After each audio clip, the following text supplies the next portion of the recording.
Pronto, beleza.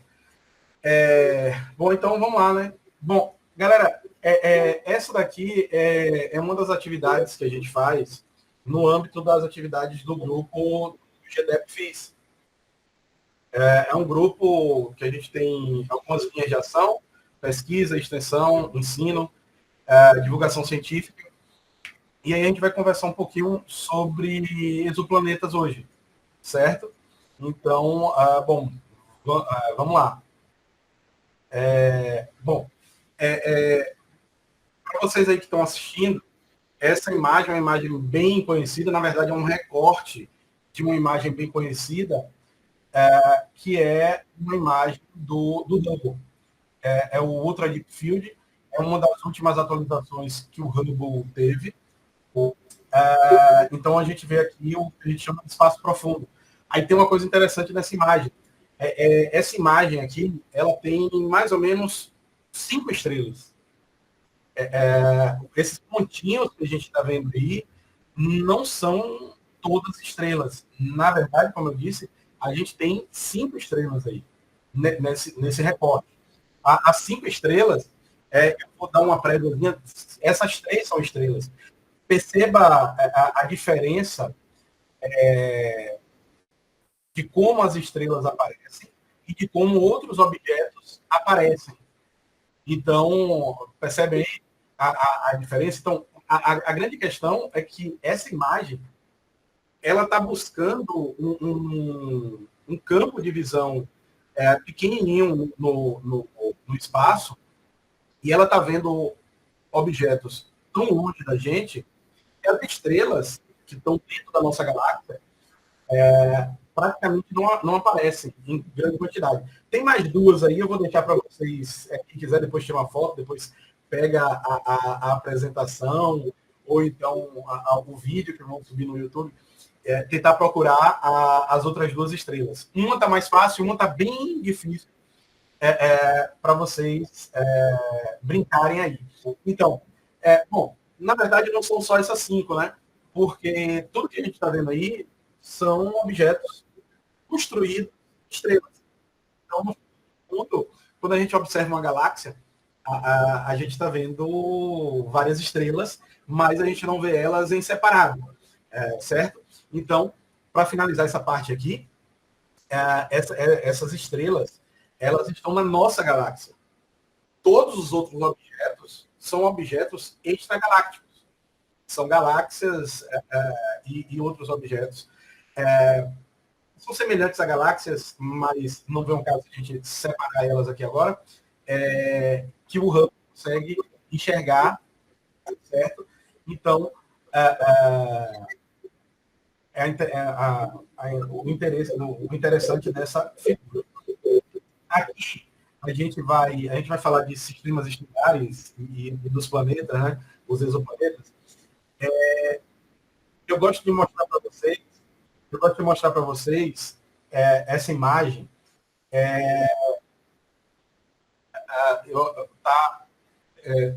O áudio está chegando aqui.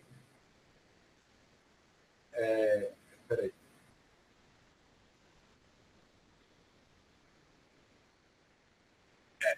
Ô, Ione, fechar o áudio. Eu acho que o áudio do Gabriel está aberto. Voltando aqui. Então, galera, aqui a gente tem uma imagenzinha. Isso aqui não é uma foto real, né? Mas tem uma coisa interessante. Se vocês entrarem nesse link aqui, que está aqui embaixo, vocês conseguem ter a posição dos principais corpos do sistema solar em tempo real. Então, essa daqui a gente tirou em 2022, certo? Então, vocês conseguem ver aqui a posição de Urano, Saturno, Júpiter. Acho que tiraram Plutão dos planetas, mas ele continua aqui. Se você pegar um ângulo um pouquinho maior da imagem, ele vai colocar. Então, você daqui é o cometa Halley, Vesta, Psyche, Ceres. Então, cara, é bem legal. E aí você pode dar um zoom e aí você vê aqui Terra, Marte melhor visualizado. Então, ele é bem legal aqui para você ver essa formação, e a gente não tem como tirar foto do sistema solar, porque a gente precisa estar fora do sistema solar para tirar essa foto. A gente tem as sondas Voyager, que elas são os objetos mais distantes do que a gente enviou para fora da Terra, mas ainda assim a gente não conseguiria uma imagem com um campo de visão como esse. Então, às vezes é legal a gente ver como é que está em tempo real o sistema solar. E aí eu vou aproveitar essa imagem para a gente falar o quê? Bom, a gente tem um sistema estelar, temos as estrelas e os outros corpos. Um exoplaneta vai ser exatamente... Um minutinho só. Um exoplaneta ele vai ser exatamente um planeta que orbita uma estrela que não seja o Sol. Então, a mesma definição que a gente usa para classificar um planeta é a mesma que a gente usa para classificar um exoplaneta. A única diferença é que a estrela não é o Sol, certo? Então, hoje a gente vai falar dos exoplanetas, ou seja, planetas que orbitam outras estrelas que não seja o Sol. A gente tem aqui o exoplaneta K2-111c. Ele foi descoberto em 2020, é um netuniano, e a gente utilizou, né, os pesquisadores utilizaram o método da velocidade radial para determinar ele. Isso não é uma foto dele, até porque ele está bem distante, mas é uma concepção artística, né, uma figura mostrando o sisteminha. Aqui a gente tem alguns dados importantes e algumas coisas que vocês podem dar uma olhada na internet sempre que quiserem. Está pequenininho aqui, mas vocês conseguem ver os dados de exoplaneta da NASA. Esse print ele foi tirado em 2021, certo? O gráficozinho aqui está atualizado em 2023. Se vocês entrarem nesse sitezinho daqui da NASA, exoplaneta, digitando exoplaneta NASA, vocês vão chegar a esse site aqui. E hoje a gente já tem mais de 6 mil exoplanetas confirmados. Lá em 2021 a gente tinha 4.300, tinha mais 5.600 candidatos e 3.200 sistemas, em 3.200 sistemas planetários. Então, um sistema planetário, né, um sistema solar, a gente tem 8 planetas. Então, por isso, o número de sistemas é menor. Esse gráfico aqui, galera, se surgir alguma dúvida, assim, de alguma coisa que vocês não estiverem entendendo, podem perguntar, viu? Esse gráficozinho daqui, ele mostra quantos exoplanetas foram descobertos e o método que foi usado para a descoberta. Então, olhem aqui que o método de trânsito, ele é de longe o que tem maior índice de descobertas, né? Depois a gente tem velocidade radial, microlentes, imageamento direto. Esse microlentes, ele é bem interessante porque eu vou passar para frente e depois eu volto. Bom, aqui a gente tem aquele mesmo gráfico transformado em texto para ficar um pouco mais visual os dados. Então, o método de trânsito, como vocês podem ver aqui, 76%, velocidade radial 19%, microlentes 2,5% e imageamento direto 1,2%. Os microlentes é algo relativamente recente, não a tecnologia em si, o princípio, mas a sua forma, a tecnologia para que isso, que a microlente pudesse ser usada para observação de exoplanetas. Ela é mais recente e tal. E aí é o seguinte, em 2021, a gente tinha que 2,5% era em microlentes. Esse ano, a gente já está em 4%. Então, o que é que está acontecendo?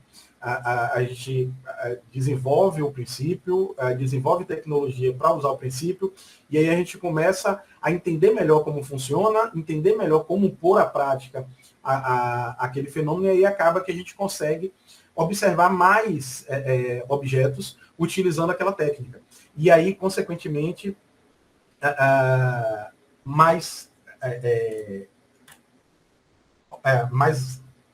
exoplanetas foram descobertos por microlentes. Aqui, esse gráfico tem outra coisa bem interessante para a gente ver. Em 2014, tem esse pico menor não, o segundo pico maior. Em 2016, um pico ainda maior. Aí, tá, beleza. Por que é que nesses 2 anos a gente teve uma observação massiva de exoplanetas? Esse daí foi o Kepler. Foi lançado um pouquinho antes de 2014 o Kepler, um telescópio que a sua maior tarefa dele, por assim dizer, era a observação de exoplanetas. Então, em 2014, ele chega lá, então é como se chegasse o seguinte, um especialista em observação de exoplanetas. Então, ele vai conseguir enxergar muitos exoplanetas que antes não eram enxergados com outros telescópios que, às vezes, nem foram projetados para observação específica de exoplanetas. Então, acaba que a gente tem esse boom. Aí tem uma baixa. Por que tem uma baixa em 2015? Provavelmente o que aconteceu foi o seguinte, dadas as condições de utilização do Kepler, a gente conseguiu observar tudo que tinha para observar. Aí tem uma baixa, o que é normal. Aí o que é que acontece? Os pesquisadores, com esses dados, eles param, vão para a mesa, para a prancheta, né, de projetos, e aí chega e diz, beleza, então, a gente construiu um telescópio, o telescópio funcionou, a gente descobriu vários exoplanetas, mas será que a gente não consegue melhorar isso daqui? E aí foi o que aconteceu. Então eles vão melhorando, isso já é previsto, não é por acaso, já é previsto. Então são feitas as primeiras medidas, medidas testes e tal, depois que está tudo certificado, aí fazem as medidas, digamos assim, que vão valer, certo? Isso foi feito com o James Webb, é coisa bem comum. Depois dessas medidas, todos esses dados em mãos, o que é que a gente faz? A gente chega e diz, bom, beleza, vamos ver se a gente não consegue melhorar aqui as coisas. E muitas vezes acabam aparecendo, dentro das pesquisas ali, novos métodos e novas metodologias para tratar os dados e as imagens obtidas pelos telescópios. E aí você acaba tendo mais uma nova leva de descobertas. E aí acabou que a leva de descobertas foi tão grande que quase dobrou a primeira leva. Aí só fazendo trazendo para o contexto do James Webb, que está mais fresco aí na cabeça de vocês, o James Webb ele é posto no espaço e tal, e aí tem que calibrar as coisas, né? Porque ele sai montadinho daqui da Terra, só que aí quando chega lá ele tem que abrir de novo e, digamos, remontar.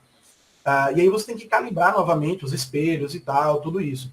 Então, são feitas algumas medidas, testes de objetos que a gente já conhece. Então, eu acho que vocês viram comparação dessa imagem, essa primeira imagem que eu mostrei do Hubble. O James Webb tirou uma foto da mesma área. Por que se tira uma foto de uma área conhecida? Faz uma observação de uma área conhecida? Para a gente ver se os dados novos daquele telescópio, eles estão ok.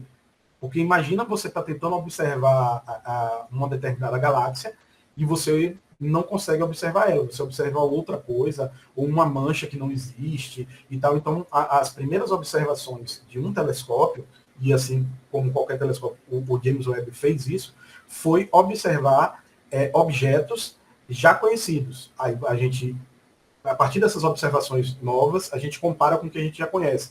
Pô, e aí, tá certinho, tá, beleza, então tá, tem que calibrar aqui e tal. Feitas essas calibrações, aí você chega, beleza, agora tá calibrado, tá certificado, então agora pode começar a fazer pesquisa de objetos novos. Lembrando que o James Webb ele foi colocado em órbita justamente para observar objetos que o Hubble não dá mais conta, né? Então, por conta disso, a gente não vai ficar só observando as coisas que a gente já conhece. Essas observações iniciais são apenas para calibração, e teve problema de calibração, que os vários espelhos, eu não me recordo ao todo, acho que são 27, foi feita a calibração do primeiro, E aí, por piada, a gente disse que foi estagiário. Ele pegou o dado de calibragem do primeiro espelho e deu Ctrl+C, Ctrl+V para todos os outros espelhos. O que foi que aconteceu? A calibração não estava horrível, mas não estava boa, longe de estar boa. O que foi que aconteceu? Apareceram objetos que estavam dando uma idade muito mais velha, e o pessoal das teorias da conspiração, tá vendo que o universo, a idade do universo está errada, e isso, aquilo, outro. Aí o pessoal chegou, não, peraí, vamos pegar aqui, vamos pegar todo o protocolo. E aí pegaram e foram estudar tudo o que aconteceu, né? Então, quando a gente vai para o laboratório, seja em um laboratóriozinho pequeno, dentro da nossa escola, dentro da nossa casa, ou em qualquer lugar, a gente tem que sair tomando nota de tudo. E aí, quando foram olhar as notas, perceberam lá que o estagiário, ele deu um Ctrl+C, Ctrl+V na calibragem do primeiro espelho. Então, mensagem aqui. Repetiram a calibragem do primeiro espelho nos outros, e aí deu problema. Depois recalibraram, e aí observaram novamente aqueles objetos que estavam com problemas, e aí, depois dessa observação com a calibragem direita, viram que estava tudo dentro do esperado. Então, mas eles só fizeram isso para manter a teoria válida? Não, não é isso, galera. Na verdade, o cientista, ele quer, na verdade, que apareça coisa extraordinária, coisa que quebre as teorias vigentes, porque quem entra para a história é aquele cara que consegue quebrar a teoria vigente, o modo de pensar de uma determinada época. Só que você só vai resistir ao tempo se aquela sua quebra for de fato verdadeira, for de fato real. Então, você não pode chegar e subir. Diga.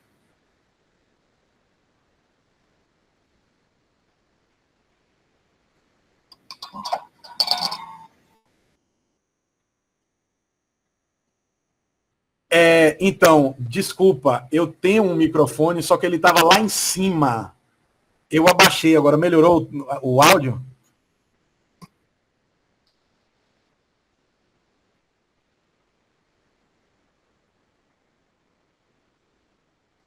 Não, não, não. Melhorou agora o áudio?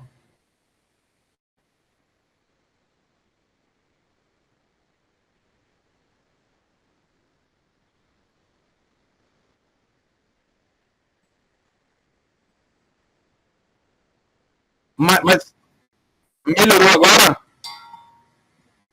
Melhorou agora?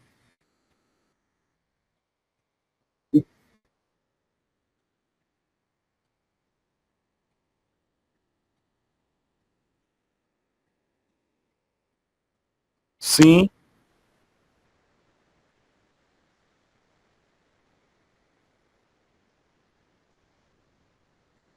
O microfone estava longe de mim. Agora melhorou?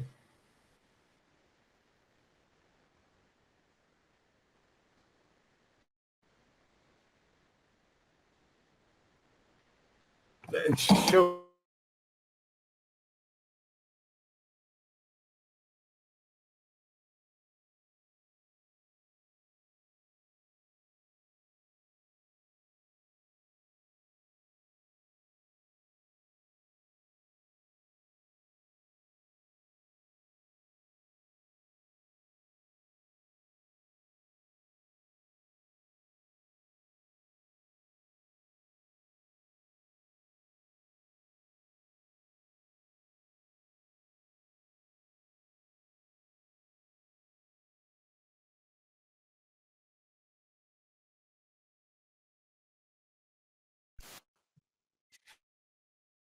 Isso daí é para vocês terem uma ideia de como é importante essa calibragem, né, dos telescópios antes de fazer as medidas. Bom, aqui a gente tem a primeira imagem, aí isso daqui é uma...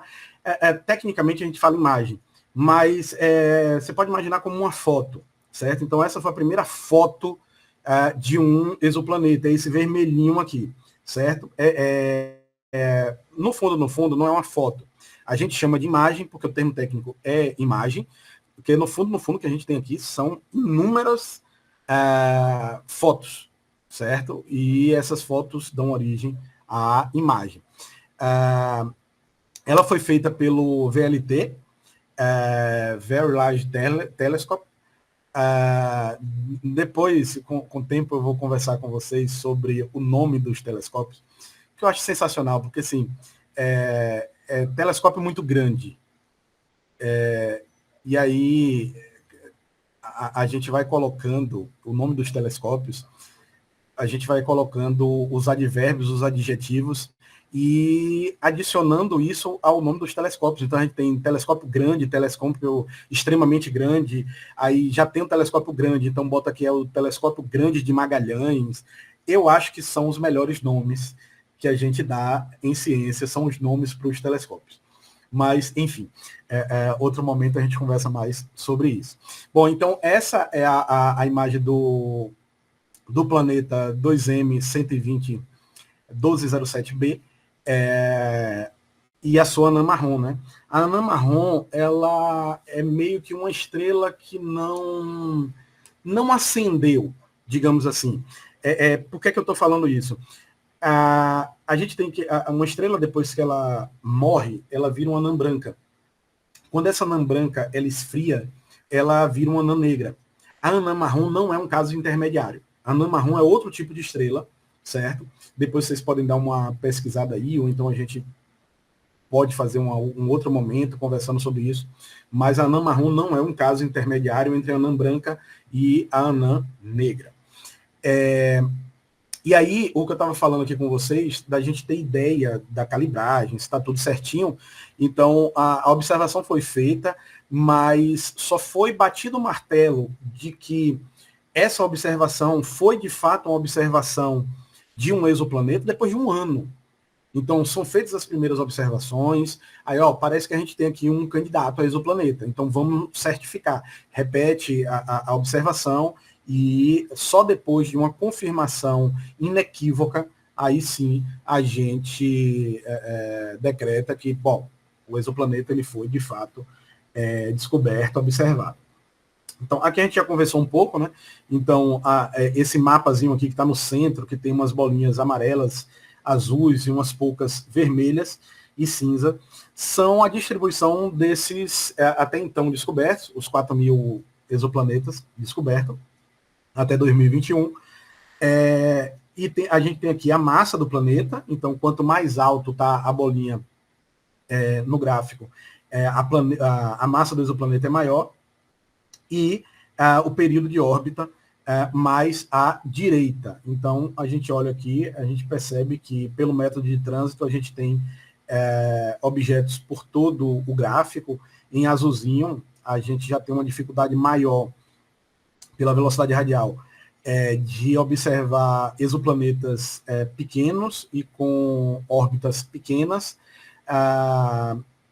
Então, mas a gente vê aqui que tem uma distribuição bem legal deles. E aí a gente entra agora nos métodos. Tem mais métodos aqui. A gente vai se ater nesses 3 últimos, certo? Mas vamos lá. Então, os principais métodos: astrometria, microlentes gravitacionais, método de imagens ou de imageamento, método da velocidade radial e o método de trânsito. O método de astrometria, ele é semelhante ao de velocidade radial. Então a gente vai falar de velocidade radial, e aí vocês vão puxar aí para entender o de astrometria.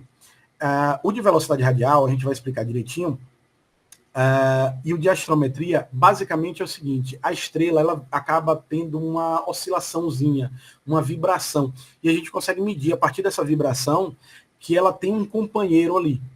E aí a gente consegue determinar. A grande diferença entre a velocidade radial e a astrometria é que assim, o fenômeno observado é o mesmo, é esse chacoalhar, essa oscilação da estrela. Mas o que é de fato medido é diferente. As microlentes gravitacionais, elas são parecidas com quando você pega uma lentezinha e você faz a luz do sol, ela focar em um ponto, o que é que está acontecendo? Você está pegando luz que não incidiria naquele ponto, né? A gente teria um conezinho, um cilindrozinho de luz. A gente está pegando esse cilindro de luz e estamos transformando em um cone. E aí toda aquela luz que estaria numa área circular grande vai para uma área mais próxima de um ponto. Então isso significa que a gente aumenta a energia naquele ponto. Beleza. Corta para a lente de aumento e a gente vai para as microlentes gravitacionais. Na verdade, qualquer lente gravitacional vai funcionar assim. A luz da estrela que ela estaria espalhando, você consegue, por meio de uma lente gravitacional, fazer com que ela seja direcionada para um ponto. Então você melhora a qualidade de visualização desse objeto. Porque muita luz que não chegaria ao observador passa a chegar. Então a gente tem uma espécie de reforço daquela imagem. E aí, por que microlentes? Então, porque exoplanetas são pequenininhos, e aí, se a gente pegar uma lente gravitacional muito grande, o exoplaneta ele vai ficar invisibilizado por conta da luz de outros objetos. Quando a gente pega uma microlente, e aí são situações bem específicas. Isso aqui dá uma aula toda só sobre lentes gravitacionais e a utilização das lentes ou microlentes gravitacionais para exoplanetas. Então a gente tem que pegar situações bem específicas, então são lentes menores. Então um exoplaneta que está atrás de uma estrela. Uma coisa importante.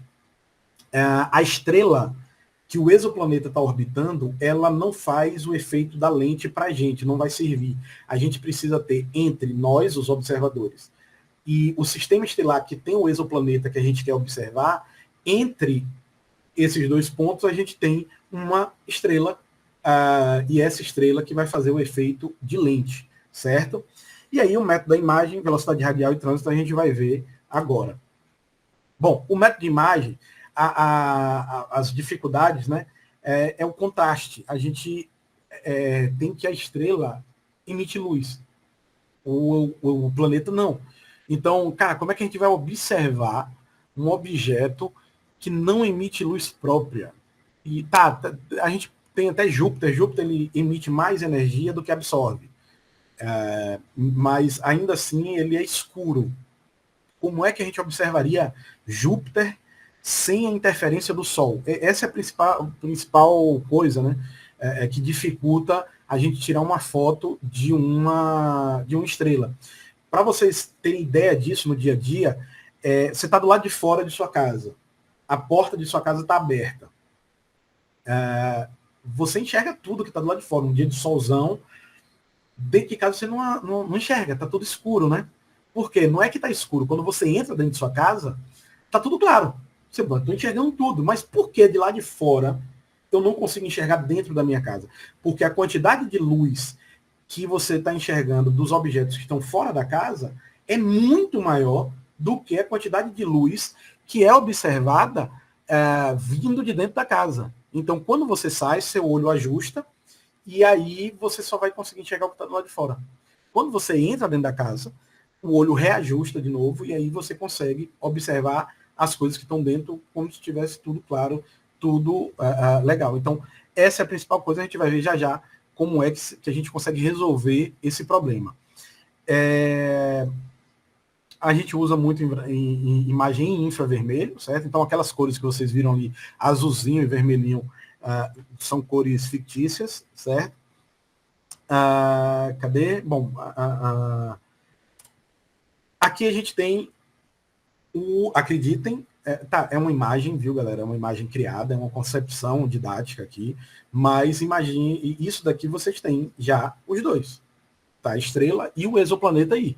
E aí o que é que acontece? A gente precisa ofuscar a estrela. No momento que a gente ofusca a estrela, aí a gente consegue perceber o exoplaneta. Se a gente tira o ofuscamento da estrela, a gente não consegue mais enxergar o exoplaneta. Então, essa é a forma que a gente utiliza para fazer o imageamento. E aqui vocês veem o sistema HR8799. Aí eu vou aproveitar aqui agora para falar um pouco para vocês como funciona a nomenclatura. Então, o HR8799 é a estrela, certo? Ele é o objeto A. O primeiro exoplaneta é o B.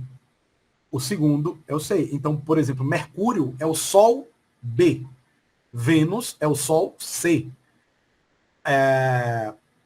A Terra é o Sol D, certo? Então, aqui vocês conseguem ver as imagenzinhas. Então, a de baixo, ela tá melhor. Então, vocês veem aqui, B está bem no canto superior esquerdo, C, E e D. Então, vocês conseguem ver as imagenzinhas que a gente fez aqui. E na parte mais interna, a gente tem... na parte mais interna, não tem mais ninguém. Na parte mais interna, vocês veem aqui essa imagem. Essas imagens, elas vão aparecer porque o Sol, a estrela, no caso, aqui, ela vai emitir também e vai aparecer no imageamento os efeitos do Sol. Mais para frente a gente vai conversar sobre essa interferência que a estrela pode causar nos exoplanetas. Então, podemos ver aqui, aí tem uma diferençazinha, cadê? Banda L... Tá, beleza. Aí vocês veem o seguinte, ó, embaixo a gente tem a de 2009, novembro de 2009, em cima, à esquerda, 21 de julho de 2010 e 13 de julho de 2010, na superior direita. Então, muitas vezes, o que é que acontece? É feita uma observação e aí se manda novos projetos para observar de forma melhor o sistema e ter a confirmação. Aí percebam aqui, ó, que a de 2009 e a de 2010, do dia 21 de julho, ambas foram feitas na banda L. A de 2010, de 13 de julho, já foi feita na banda KS. Por quê? Para a gente ver se em outras bandas também vai aparecer. Por quê? Porque se não aparecer em outras bandas, não necessariamente é um planeta. Pode ser outra coisa que aparece parecendo um planeta. Se for um planeta, ele tem que emitir nas várias bandas, certo? Então, por isso que são feitas várias observações de confirmação. Bom, o método da velocidade radial é um método que a gente pode pensar num peão. Então, imagina aqui, ó, essas duas pessoas, o casal aqui, as massas deles são muito próximas, então eles vão girar em torno do meio deles, mais ou menos. Eu não sei se vocês conseguem ver aqui o mouse, mas vocês vão ver aqui mais ou menos no meio. Quando um rapaz aqui, ele tenta girar uma criança, a massa da criança é muito menor. Então, vão girar em torno da massa maior. Então, a criança ela vai estar girando, o cara vai estar quase em pé, certo? Se a gente pular e a gente for para os planetas, o que é que vai acontecer? O planeta ele tem uma massa muito menor do que a sua estrela. Mas, ainda assim, tem uma massa. Então, se a massa do planeta ela for muito piquititica, essa oscilação que o planeta a estrela vai ter, vai ser bem pequenininha. Mas se a gente tem um planeta muito grande, bem massivo, a gente já tem que essa oscilação ela vai ser um pouco maior. Então, o método da velocidade radial ele é muito bom para a gente observar exoplanetas grandes, certo? Aqui, da astrometria que eu estava falando, a gente pode medir essa oscilação. Então, o que a gente vai observar, seja na velocidade radial, ou seja na astrometria, vai ser isso que vocês estão vendo aí em tela, certo? Então, a astrometria, você vai medir a variação de posição da estrela. Então, é um método de posição. Na velocidade radial, aí é um pouquinho diferente. é o mesmo fenômeno, é exatamente isso que a gente está observando, mas a gente vai observar isso de forma diferente. Então, repetindo, astrometria, a gente vai colocar o pontinho em que a estrela está naquele momento de observação. Depois a gente reconstrói isso daí. Na velocidade radial, o que é que vai acontecer? A gente vai utilizar o efeito Doppler. Saiu estranho a pronúncia. O efeito Doppler da luz. Então, da mesma forma que existe o efeito Doppler para o som, aquela mudança de frequência da sirene de uma ambulância, de uma viatura da polícia, enfim, a gente tem uma variação da frequência, do comprimento de onda da luz emitida pela estrela. Então, quando a estrela, voltando aqui, quando a estrela está se aproximando, ela vai ter um desvio para o azul. Quando ela está se afastando, ela vai ter um desvio para o vermelho. E aí a gente vai construir um gráfico parecido com esse que está aqui do lado. Então, isso daí vai fazer com que a gente tenha condições de medir qual massa conseguiria fazer esse desvio para essa estrela. E uma coisa importante aqui é o seguinte, a partir da observação da estrela, a gente observando o espectro da estrela, a gente consegue saber o tamanho dela, o quanto de massa ela tem. Juntando esse dado com o dado desse gráficozinho aí, que é a variação da velocidade radial dessa estrela, a gente consegue saber qual a massa necessária para fazer com que aquela estrela tenha aquela variação, ou melhor, tenha essa variação de velocidade radial. E aí, com isso, a gente consegue encontrar de forma indireta o exoplaneta. Então, percebam aqui, né, quando a gente está com imagem direta, a gente está observando diretamente o exoplaneta. Aqui é uma observação indireta, né? A gente, por meio de uma perturbação que o exoplaneta provoca na estrela, a gente consegue identificar ele. E aqui vocês vão ver uma ilustraçãozinha de como isso ocorre. Primeiro a gente vai ter uma visão de cima e depois uma visão lateralizada. Então, aqui um exoplaneta bem parrudo, ele girando e interferindo na estrela. A estrela está se afastando, o desvio é para o vermelho.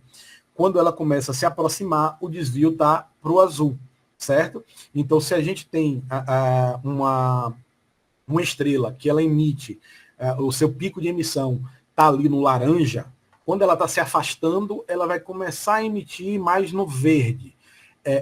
Quando ela está se aproximando, ela vai...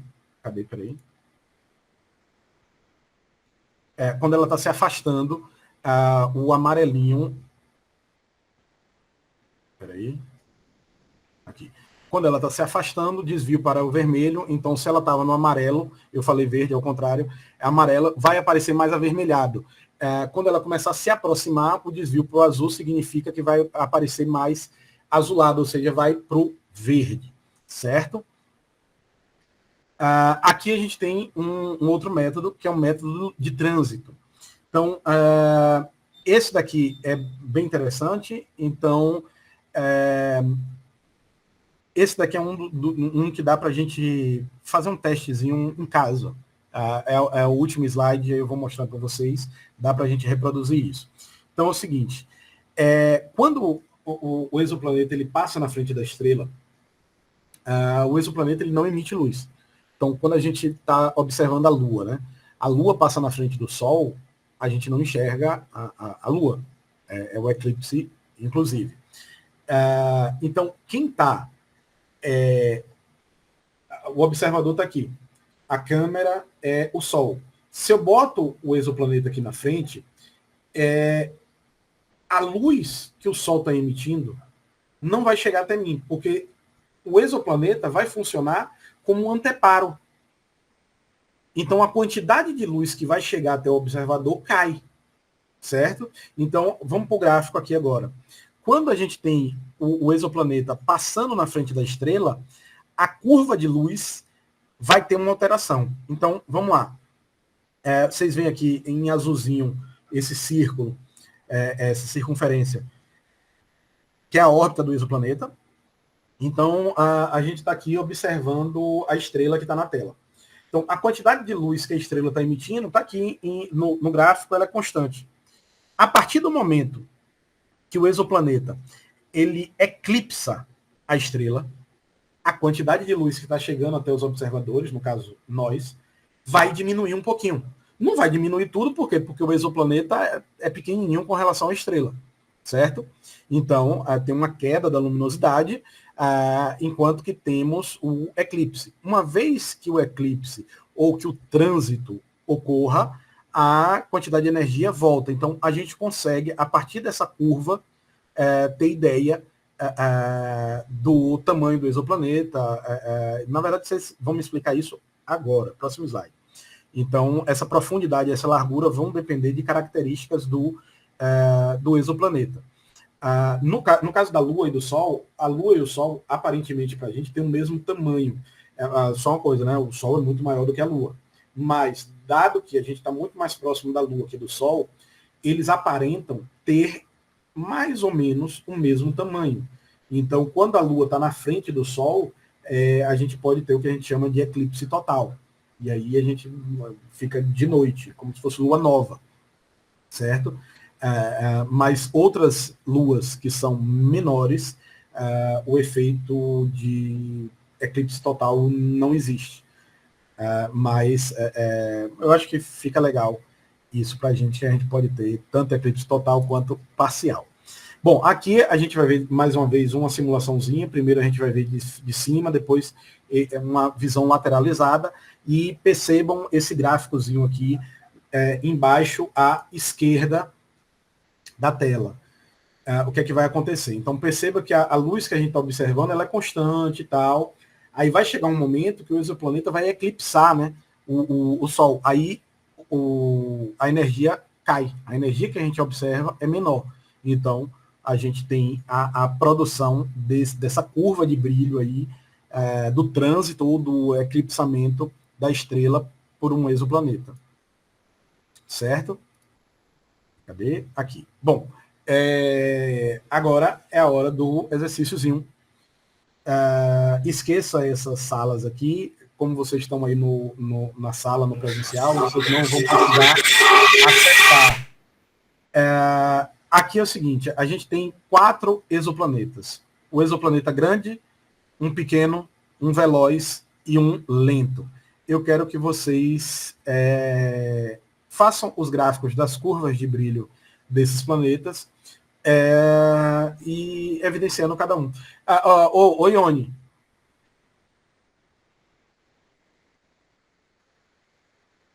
Ione, Gabriel, é, é, a gente consegue mostrar o resultado deles. A gente consegue, não, o que eu queria saber, eu queria ver as respostas deles. A gente vai dar um tempinho para eles fazerem. Aí eu não sei se tem como botar no quadro ou alguma coisa do tipo para a gente discutir. Ou pode ser filmar, tirar uma foto da atividade, tanto faz.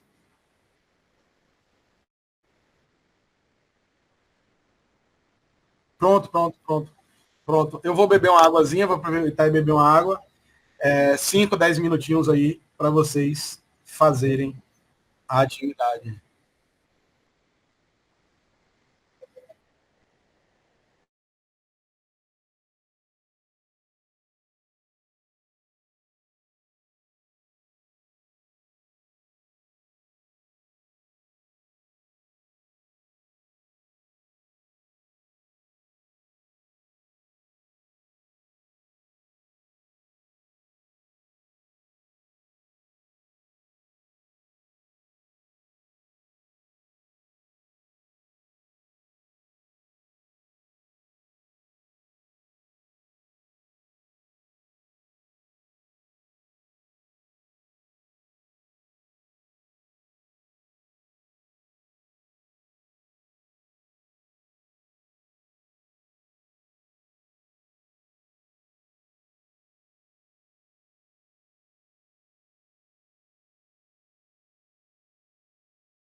Sim, sim, pode ser. Pode ser. Somos quanto? São quantos aí estudantes?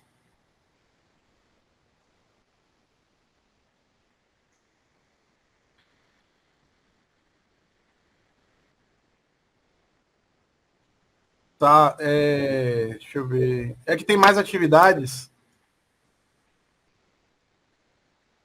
Eu acho que quatro. Quatro, cada um explica um.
Tô vendo, tô vendo. Então, esse seria o quê?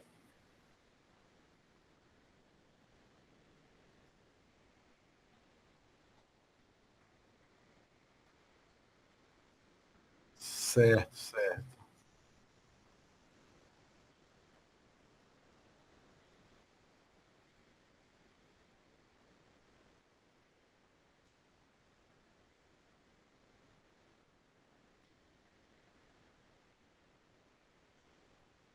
Sim, sim, sim.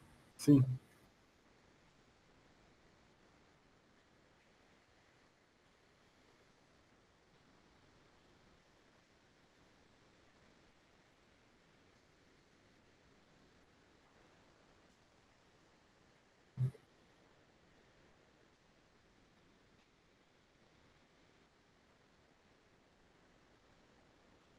Certo.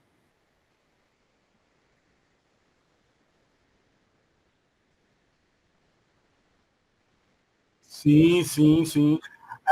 Tem uma diferença aí, né? Então, já tem uma diferença entre vocês dois. O pequeno, então você colocou um poçozinho menor.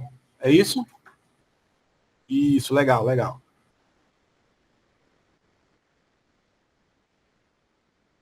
Aí o vale seria maior. Isso, legal, legal. O veloz.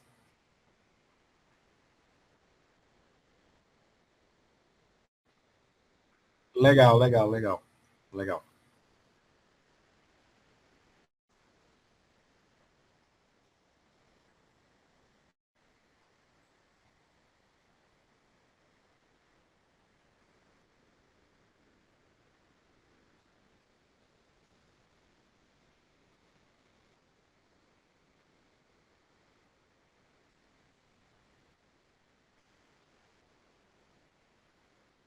Certo.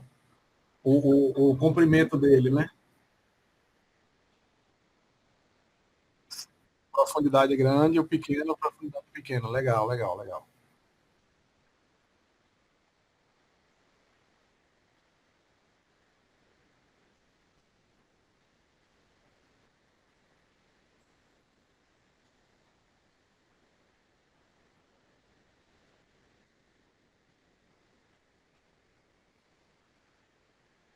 Certo.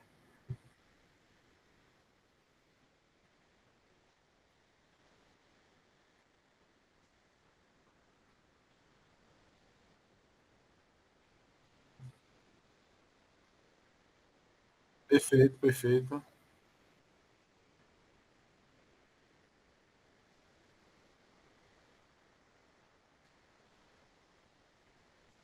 Legal, legal.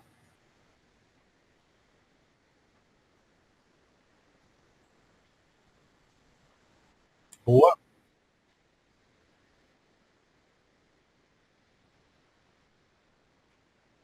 Sim, sim, enxergo.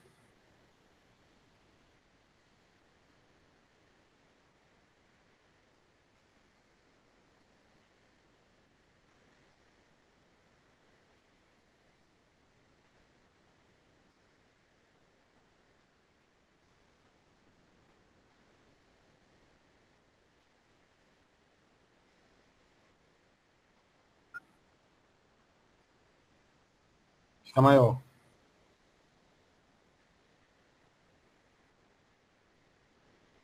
O vale,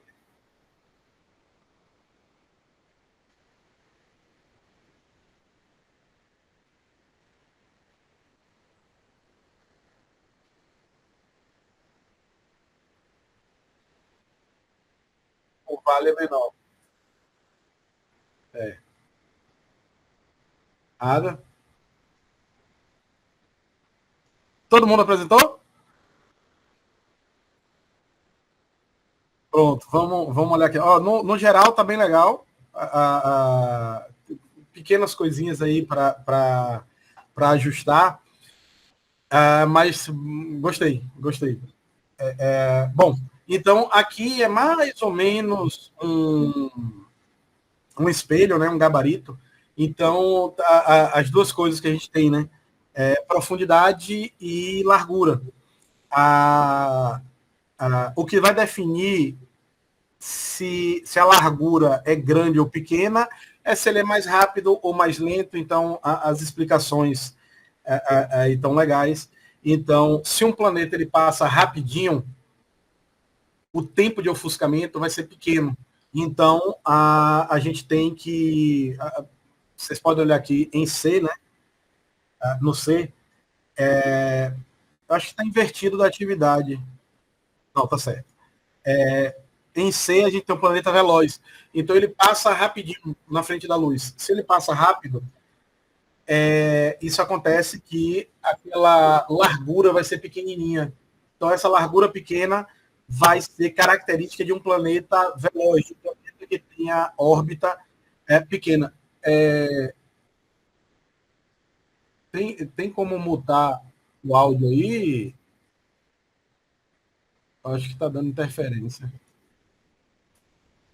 Aí, legal. Então, quando o planeta ele tem uma velocidade de órbita grande, né, ele é mais rápido, o tempo de trânsito, o tempo de eclipsamento, ele é menor, então ele vai passar rapidinho. Então a gente tem uma largura pequena.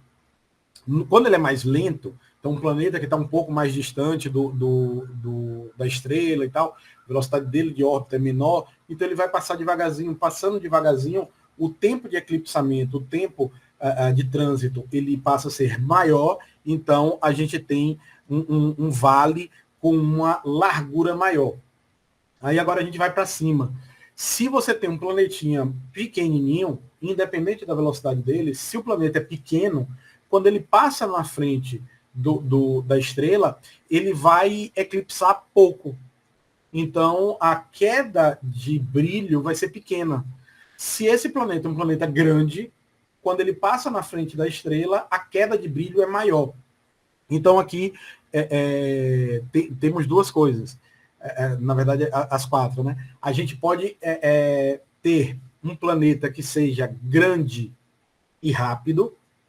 Então, por ele ser grande, o vale, a profundidade vai ser alta. E como ele é rápido, então ele vai ter uma largura fininha. Se esse cara ele for grande e lento, ele vai ter uma grande profundidade e uma grande largura. E aí a gente pode combinar as quatro aí de 2 a 2, certo? De um modo geral, bem legal as respostas de vocês. Cadê? Vamos lá? Aqui é, digamos, um gabarito do sistema Kepler, certo? E a gente consegue ver aqui o que eu estava comentando. Então, a gente tem aqui da esquerda para a direita, né, o Kepler 4b, ele é um planetinha muito pequenininho. Olha aí que dos planetas, é o 4b, 5b, 6b, 7b e 8b, ele é um menorzinho. Então, esse menorzinho, ele vai eclipsar muito pouco. Então, consequentemente, o vale vai ser raso. Então, observem que, como ele é o menor, ele é o mais raso de todos. Aí a gente olha o seguinte, o tempo de órbita deles é muito próximo, 3 dias, 3.2, 3.5, 3.2, 4.9, 3.5. Então, a espessura, a largura, melhor dizendo, a largura do perfil é mais ou menos a mesma entre todos eles. O que muda é só o tamanho. Então, o 4B, que ele é o menorzinho, então a profundidade é menor. Aí a gente já olha o 5B, ele é o maior. É o maior exoplaneta. Só que a estrela é muito grande.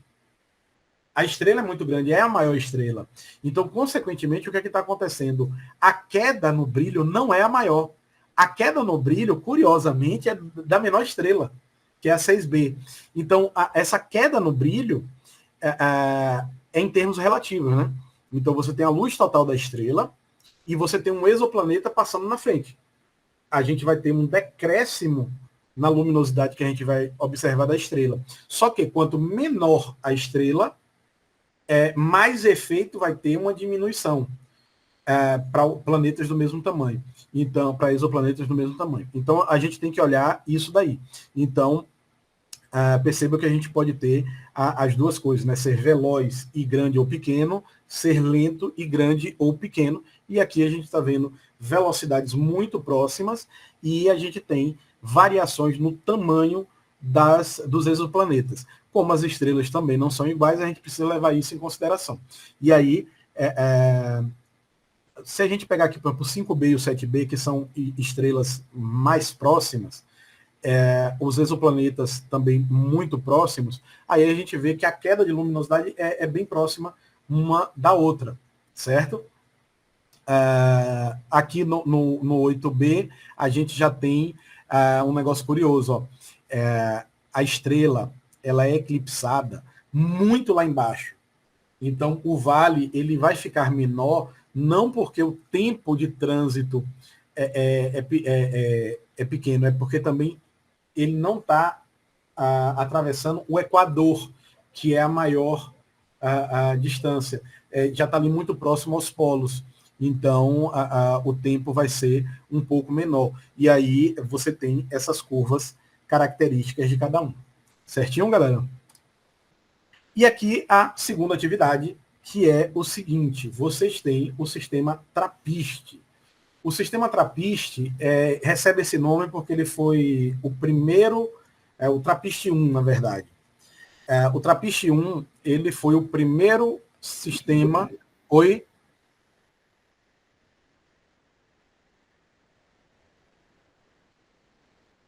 Não, tudo bem, a gente vai fazendo aqui.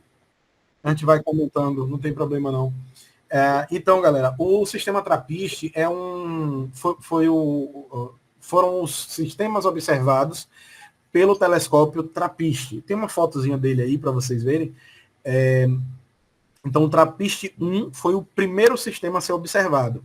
O sistema TRAPPIST-1, ou sistema não, desculpa. O objeto TRAPPIST-1b é o quê? O primeiro planeta da estrela TRAPPIST-1. Então, aí a gente tem TRAPPIST-1c, 1d, 1e, 1f, 1g e 1h.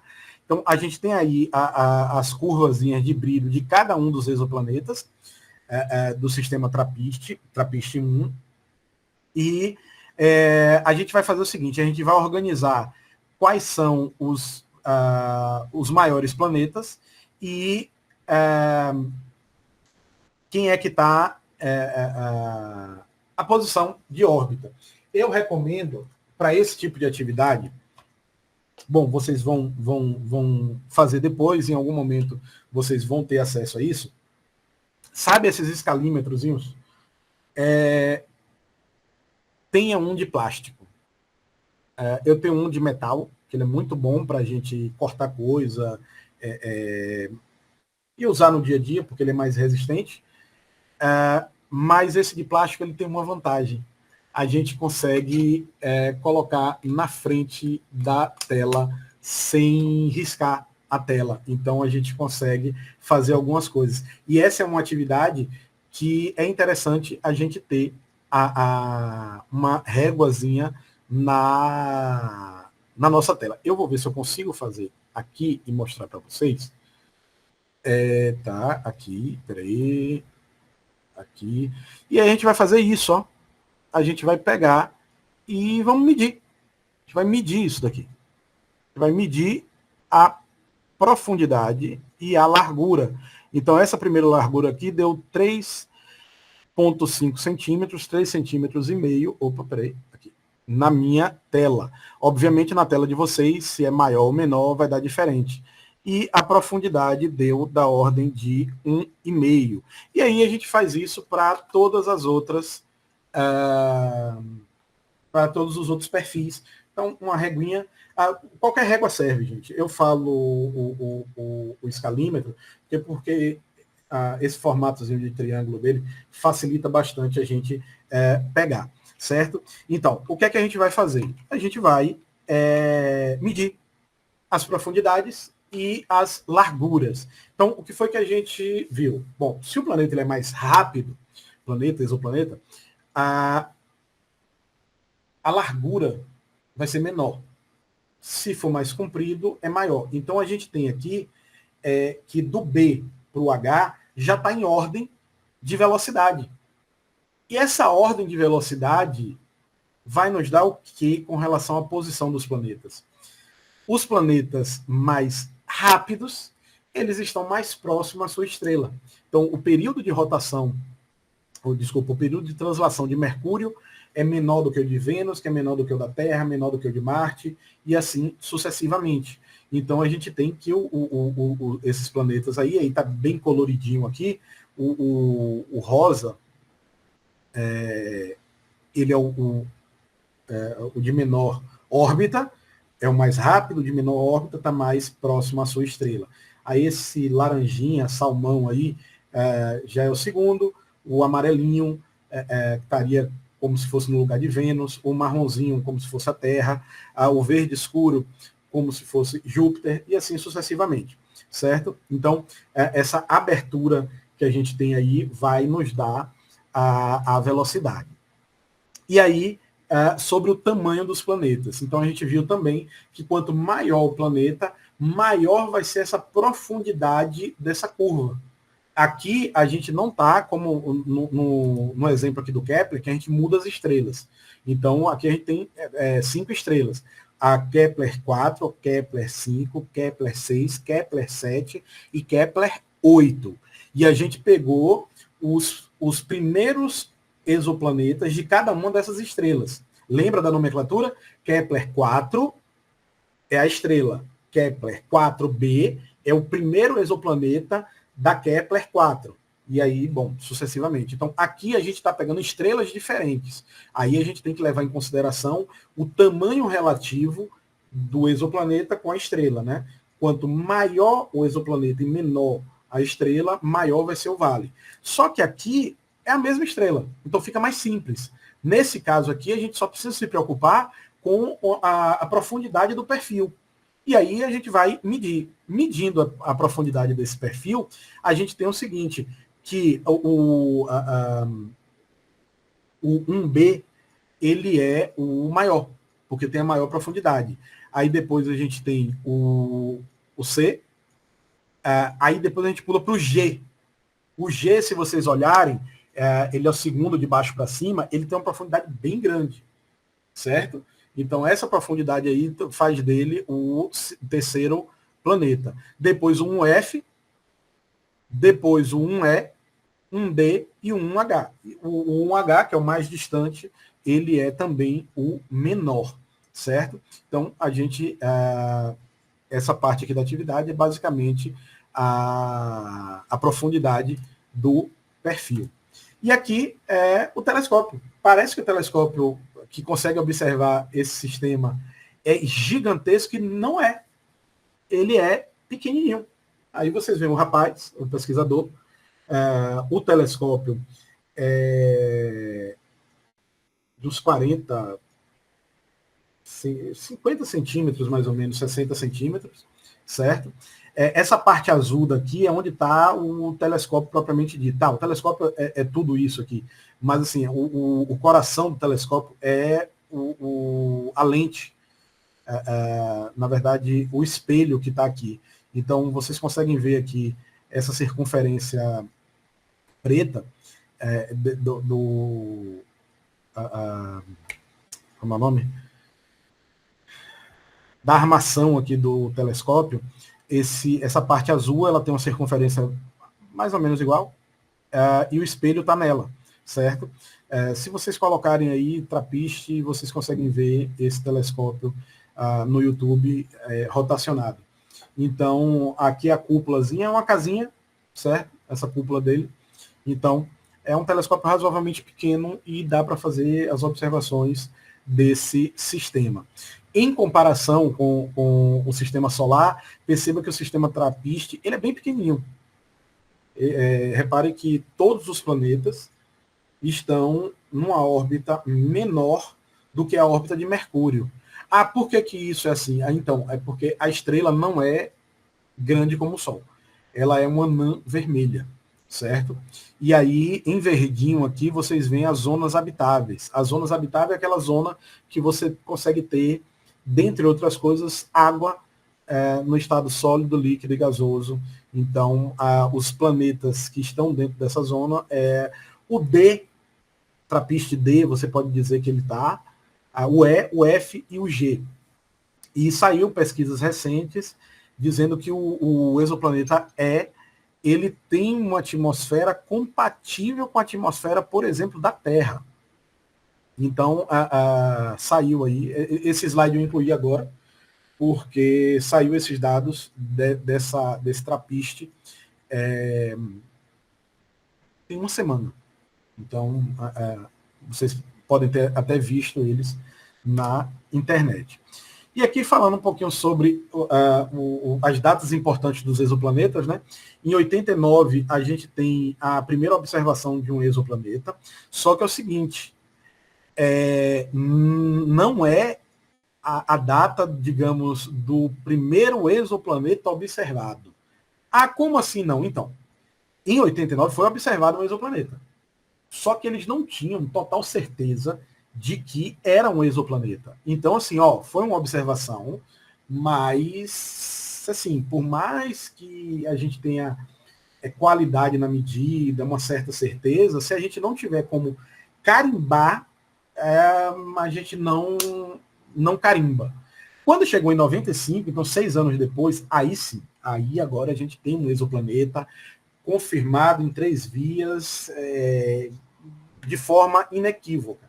Então, temos essas duas datas aí. Então, se vocês virem, primeira observação de exoplaneta 89 ou de 85, de 95, se você der o contexto correto, as duas estão corretas. 89 a primeira observação de fato, beleza? E em 95 a primeira observação inequívoca, a primeira confirmação de um exoplaneta. Em 2009, a gente teve a primeira imagem. Então, observação é diferente de imagem, que as observações, como a gente viu, pode ser feita de forma indireta. Já em 2004, a gente consegue a primeira imagem, o primeiro imageamento do exoplaneta. A mesma coisa que aconteceu com o buraco negro, né? A gente já tinha observações de buracos negros e tal, isso, aquilo, outro, mas foi recentemente que a gente conseguiu o imageamento de um buraco negro, que rendeu, inclusive, também, que também não, né? Aqui não rendeu o prêmio Nobel, mas lá rendeu o prêmio Nobel. 2009, a gente tem o lançamento do Kepler, certo? E aí, perceba que ele foi lançado em 2009, e a gente só teve aquele boom alguns anos depois das observações. Por quê? Porque ele tem que ser lançado, ele tem que ser calibrado, e as coisas vão evoluindo deixando tudo ajeitadinho para depois a gente chegar e pronto, agora tá tudo certinho, tudo tinindo, aí assim, agora as observações que a gente fizer, a gente tem confiança nelas, e aí começa, digamos, aquele boom acho que 3 anos, 4 anos depois, que começa o boom das descobertas dos exoplanetas, né? Quando a gente chega em 2019, o Michael Mayer e o Didier Queloz, eles ganham um prêmio Nobel pela descoberta de um exoplaneta orbitando uma estrela tipo solar. Então, a grande questão aqui foi o método que eles usaram.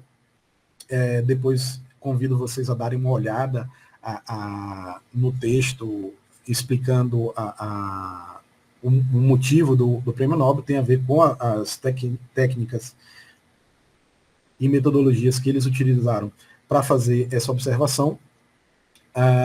E tem a singular situação de ser um planeta do tipo solar, um planeta próximo ao planeta a Terra, porque como a estrela é muito próxima ao Sol, o planeta tem grandes chances de ser um planeta também semelhante à Terra, certo? Então, essas são as datas assim mais importantes, pelo menos no meu ver. Pode ter alguma coisinha aí que eu esqueci, mas basicamente é isso, são essas as efemérides. Então, aqui temos ele, né? Os dois à direita, à esquerda tem o Peebles, que foi por cosmologia, né? O prêmio Nobel foi dividido. Essa imagem, para mim, ela é bem legal, porque ela é representativa de uma coisa. O prêmio Nobel ele pode ser dado por 3 cientistas, até 3 cientistas. E eu confesso a vocês que eu gosto de ver quando são 3 premiados. Independente de como vai ser a divisão, se é tipo metade para um, como foi o caso aqui, metade foi para o James Peebles e metade para os outros 2. Então, cada um deles ganhou 1/4 do prêmio. Mas o que eu vejo é o seguinte, tem muita pesquisa legal, tem muita pesquisa interessante, e, de certo modo, eu fico meio triste quando um único premiado por ano. Se dá para colocar 3, coloca os 3. Tem pesquisa boa o suficiente aí para ser laureado, como a gente tem alguns brasileiros aqui que poderiam ter ganho prêmios Nobel. Aí eu vou puxar o sardinha também um pouquinho aqui para a Bahia. Eita, como é que eu esqueço o nome dele agora, meu Deus? Da literatura, Jorge Amado. Pelo amor de Deus, como é que eu esqueço? Jorge Amado, ele foi indicado ao prêmio de literatura, acho que umas 9 vezes. Ele não ganhou, e geralmente quem ganha é um único escritor, e que eu acho que é ruim. Sei lá, mais pessoas poderiam ter visibilidade e tornar algo comum a nível de divulgação. Acho que a divulgação científica ela é muito boa. Então, poderia, e um outro é o médico brasileiro, que dá nome da Fiocruz. Então, Carlos Chagas poderiam ter ganho também, mas é só vontade. Mas, enfim. E, como eu falei com vocês, vocês conseguem reproduzir o método de trânsito em casa com um celularzinho. O celular de vocês, ele tem um sensor de proximidade, certo? Tem 2 tipos de sensor de proximidade. Tem um que ele utiliza a própria, não sei se vocês vão ver aqui, a própria câmera. Aqui, fica melhor. Você utiliza a própria câmera. E pode ser usada a câmera traseira. A quantidade de luz que o sensor está observando, ela não é transformada em uma imagem. Ela é transformada só em luz, em informação de luz. Se o seu celular tem um sensor de proximidade, o LiDAR, que dá sensor de distância também e tal, pode ser usado. Ou então, esse celular, ele tem aqui, vocês não vão conseguir enxergar, mas mais ou menos aqui ele tem um sensorzinho para quando a gente encosta o celular na orelha, a tela desliga para que a gente não fique acessando a tela. Então, tem alguns softwares que eles se utilizam desses hardwares, né, um sensor de proximidade, uma câmera, do seu celular, e ele constrói um sisteminha que você pode medir quanta luz está chegando. Então, aí vocês podem ver o esquema. Se você tem uma lanterna aqui, o seu sensor está aqui, e você está emitindo luz, você vai ter um perfil de luz ao longo do tempo. Se você coloca algo no meio, então você vai eclipsar. E ao eclipsar, você vai ter uma queda na luminosidade. Consequentemente, você consegue mostrar o trânsito de um planetinha e tal, dá para fazer uma maquete. A gente começou na pandemia a fazer uma iniciação científica, acabou que infelizmente, a gente não conseguiu finalizar ela, que era um sisteminha em que a gente usava Arduino, a gente tinha uma lanterninha, um sensor de proximidade, um sensor de luz, e a gente botava uma bolinha para passar. A gente estava no ponto de medir a velocidade da bolinha a partir desse sisteminha. Mas eu acho que é bem legal aí. Espero que vocês tentem fazer e gostem. E qualquer coisa, me falem dos resultados, aí a gente troca uma ideia. Bom, aqui são os dados de onde a gente tirou, né? Aqui tem algumas coisas que eu recomendo. Bom, eu falei bastante dos dados da NASA, é legal dar uma olhada. Tanto nos dados de exoplaneta, para saber como é que está, quanto a parte de como o sistema solar está hoje agora. Depois, esse material ele foi inspirado no material do Perímetro Instituto, tem muita coisa lá traduzida, viu, gente? Dá uma olhada. E tem 2 aulas, na verdade são 3, que eu recomendo. Uma visão geral, exoplanetas, John Steiner, esse professor ele é falecido, ele tem um curso bem legal. O Alexandre Zabotti, ele tinha uma aula, ainda está online, é a aula 15, exoplanetas, ele refilmou essa aula, a qualidade está bem melhor e tem atualizações, que é a 8B. Se for para assistir uma só, a 8B. Mas vejam todas elas, que acaba sendo complementar. E tem um videozinho, que é o Detectando Exoplanetas, da Adriana Valho. Essa daqui ela vai explicar, como eu falei, a metodologia utilizada na detecção que levou a ganhar o Prêmio Nobel. Bom, galera, é isso. Aí eu estou aberto para dúvidas, questões, conversas.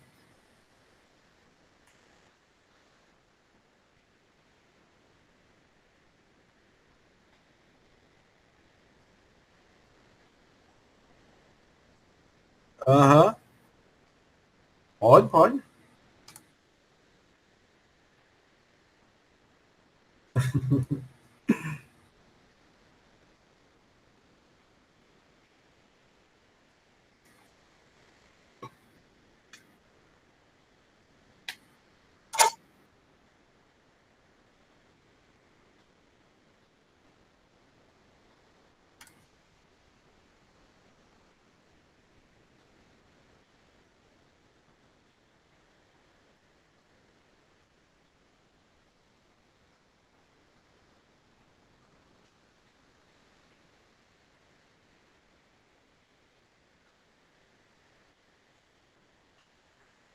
Tá. Não, como é que eu posso dizer aqui? Não é que quando está perto, é quando está se aproximando. Deixa eu ver se eu consigo.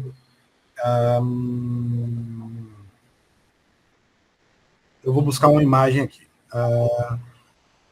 Tarará, cadê? Deixa eu compartilhar aqui essa imagem com vocês.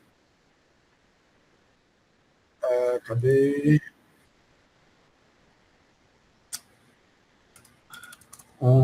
Cadê? Ondas eletromagnéticas. Deixa eu compartilhar com vocês a minha tela. Aí a gente vai. Cadê? Ondas magnéticas. Pronto, legal. Vocês estão vendo aqui, né? Então, vamos aqui. Beleza. Tá. Deixa eu ampliar aqui. Bom, vocês estão vendo aqui esse perfil aqui, né? Então é o seguinte, quando imagine uma. Vocês estão vendo o mouse aqui? Beleza? Estão vendo o mouse?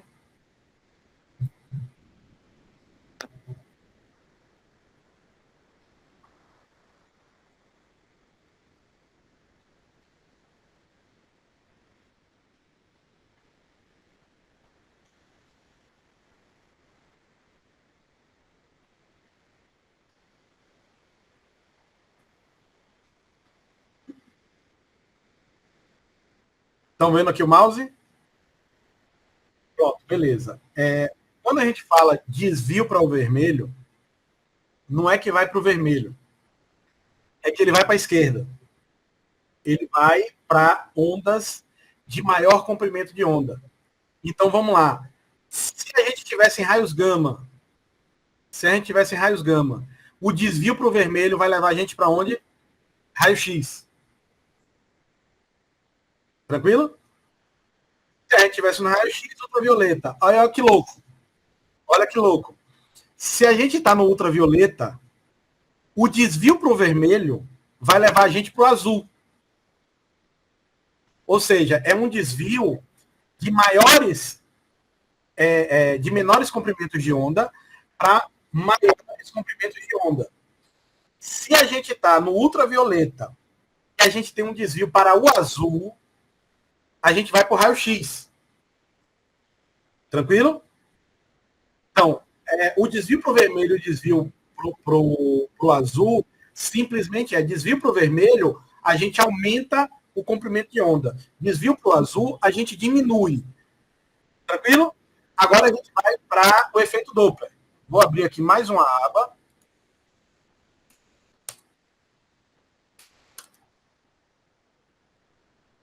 Isso, exatamente, exatamente. Perfeito. Perfeito. Então, ó, essa imagem aqui eu acho que é bem legal. Aqui.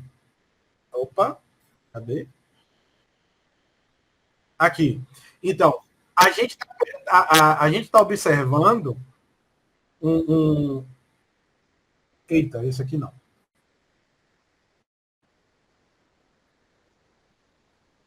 Não, essa não foi uma figura boa.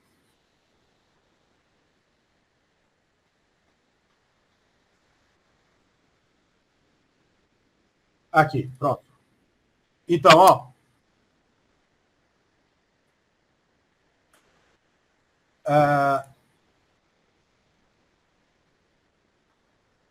Bom, aqui.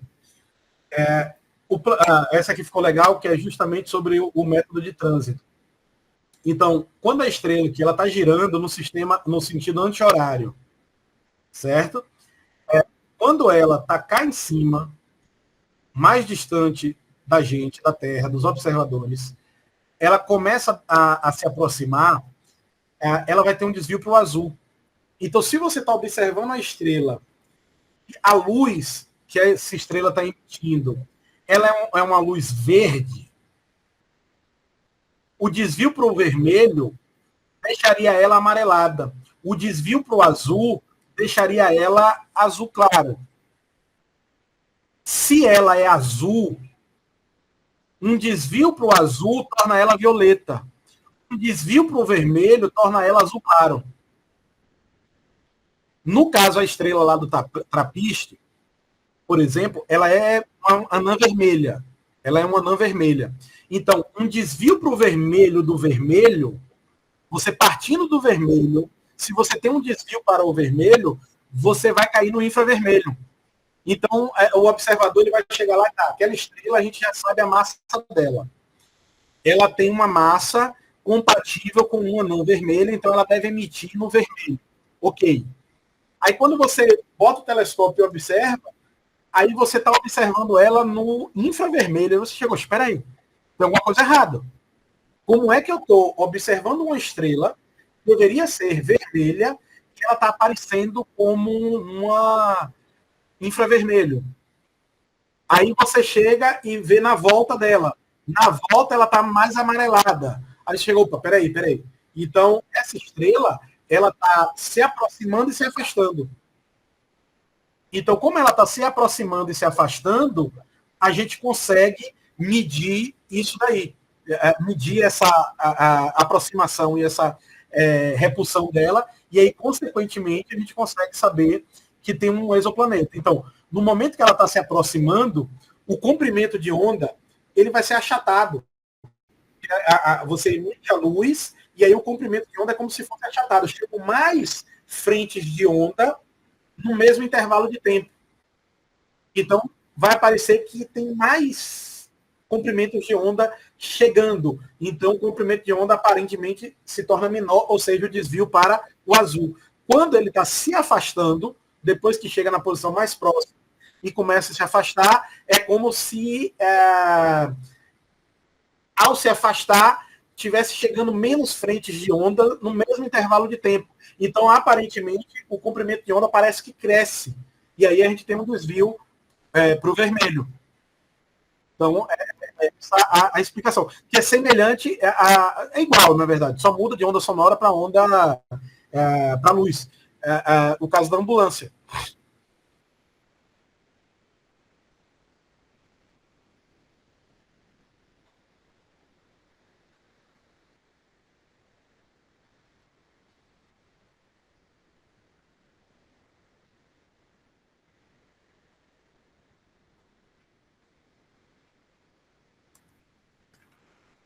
Não, não.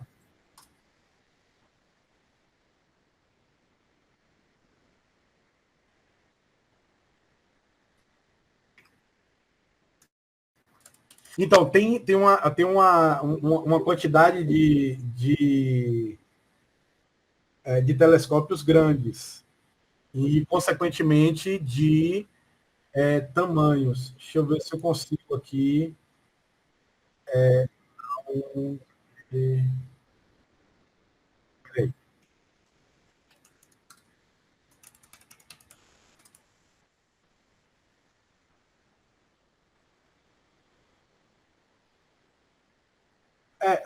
eu vou pegar umas fotos aqui e a gente vai comentando.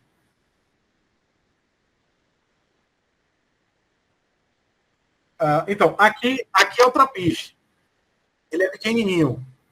O trapiche ele é pequenininho, certo? Agora, se você for pegar, cadê? Deixa eu ver aqui, telescópios, exoplaneta.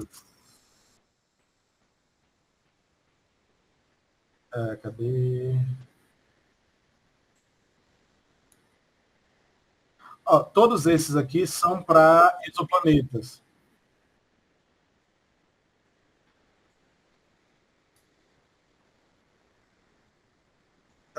Cadê o tamanho deles? Então, peraí.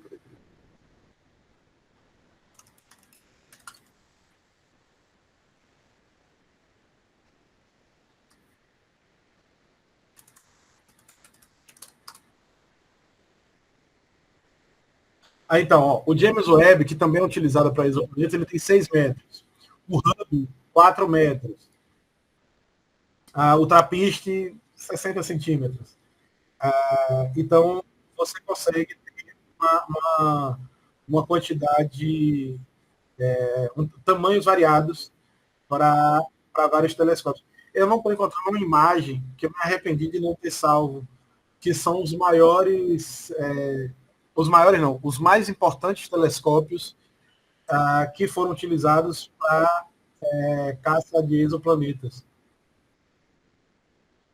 Mas, bom, enfim, você tem desde 60 centímetros até 6, 10 metros de telescópios voltados para a observação de exoplanetas.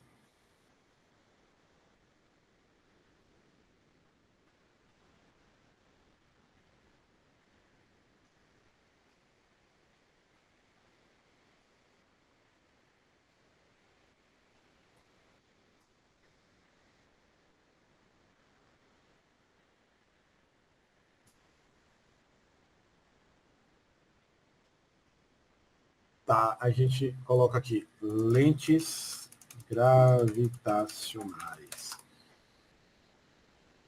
Se deixar eu falando, eu levo muito tempo. Essa aula é para ter 1 hora, né? Aí você já viram, a gente está indo para 2 horas.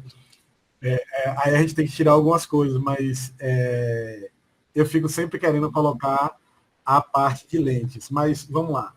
Então, cadê? Aqui. Deixa eu carregar. Ó, então, toda essa luz aqui, galera, toda essa luz aqui que está sendo emitida, ela vai sair e ela não vai ser observada. Quando você tem um efeito de lente, a parte dessa luz que seria perdida, ela vai conseguir chegar à Terra e vai ser observado. Então, o que você faz é aumentar a quantidade de luz que o observador vai observar do objeto emitido. Então, aqui, por exemplo, ó, essa luz vermelha, ela não chegaria à Terra. Eu não tenho uma canetinha aqui para mostrar. Deixa eu ver se eu faço um desenho aqui. 1 minuto só. 1 minutinho só.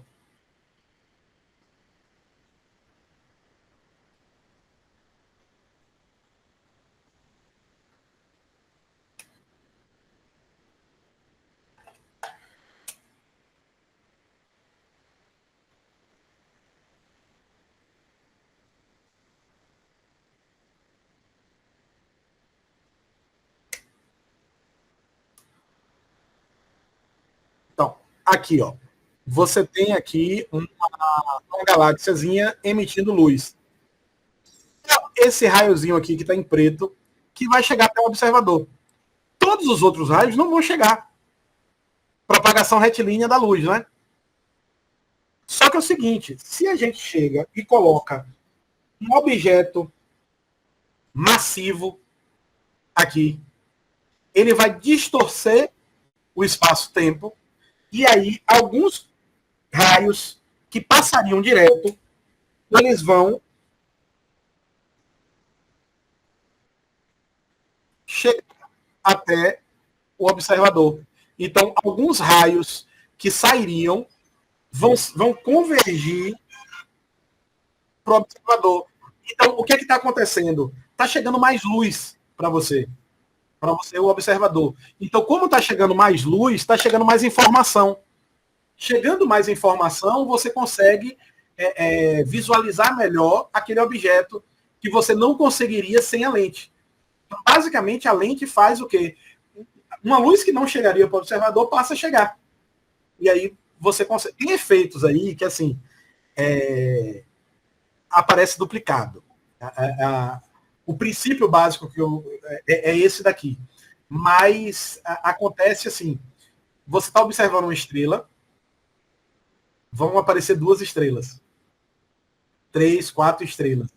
Aí você tem que saber o que é que você está observando, porque a imagem vai aparecer duplicada.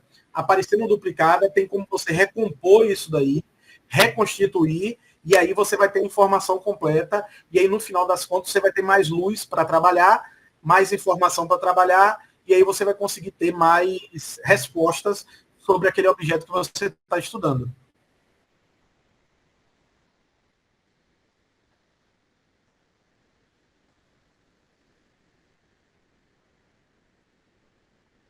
Beleza.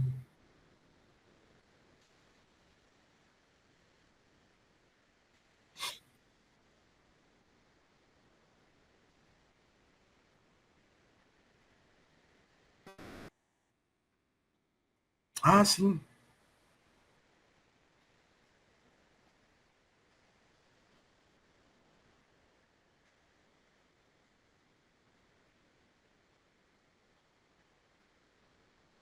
1 minutinho só. Calminha. Eu preciso compartilhar, peraí.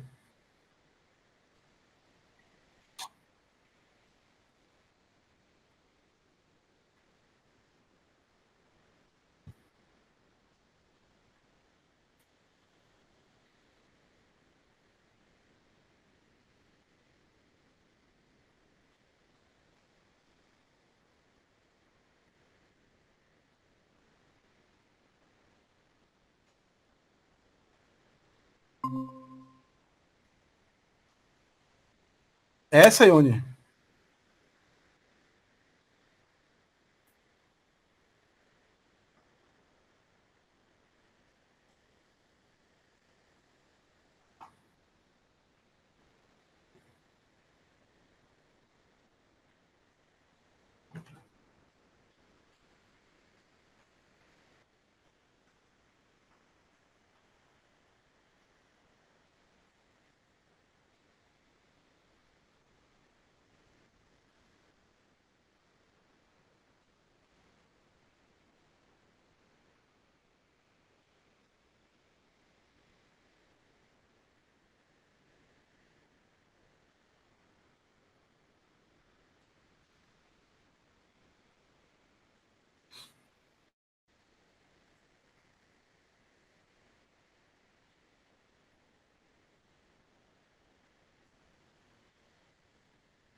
Pô, verdade, verdade.